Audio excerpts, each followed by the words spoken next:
අපිට මේකට ඕන වෙනවා බිත්තරයක්, චිකන් ග්‍රෑම් 200ක්, රසායනෝ ලුණු, මිරිස් තේ හැඳි භාගයක් දාලා ගන්න. ගෝවා ග්‍රෑම් 150ක්, කැරට් ග්‍රෑම් 100ක් ඕන.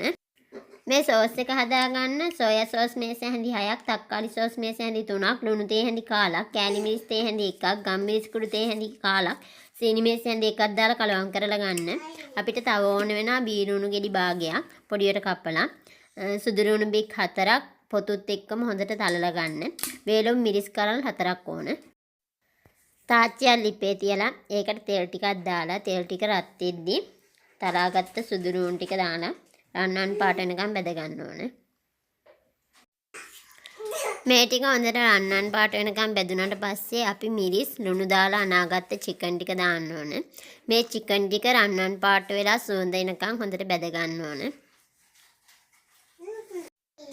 චිකන් ටික මේ වගේ බැදුනට පස්සේ අපි චූටියට කපාගත්ත බීලුණු ටිකයි වේලපු මිරිස් කරල් ටිකයි දාලා හොඳට කලවම් කරගන්න ඕන. ඒ ටික ටිකක් ටෙම්පරා දුනාට පස්සේ කෑලි කපාගත්ත කැරට් ටිකයි ගෝවා ටිකයි දාලා ඒ ටිකත් ටිකක් ටෙම්පරාදු කරගන්න ඕන. ඒ ටික හොඳට කලවම් කරලා සෝයා සෝස් මේස හැඳි 2ක් එකතු කරන්න ඕන. ඒ ටිකක් කලවම් කරලා මේ ටික පැත්තකට කරලා අපි ගත්ත බිත්තරේ මේකට දාලා ස්ක්‍රැම්බල් කරගන්න ඕන.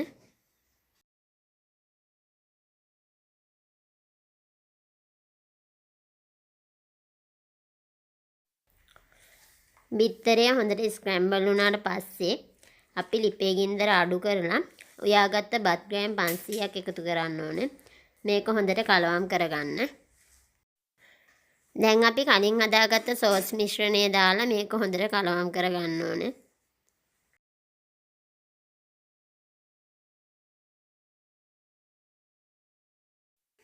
මේ තියෙන්නේ මම ඒ විදිහට හදාගත්ත උණුමුණු නාසි ගුරාන් එක.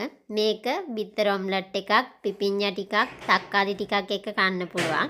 ඉතින් මගේ වීඩියෝ එක හොඳයි කියලා හිතෙනවා නම් ලයික් කරන්න, කමෙන්ට් කරන්න, යාළුවන්ටත් බලන්න ෂෙයා කරන්න. ඔයාලා මගේ channel එක තාම subscribe කරලා නැත්නම් subscribe කරන්න. මගේ වීඩියෝ එක බැලුවට ඔයාලට ගොඩාක් ස්තුතියි.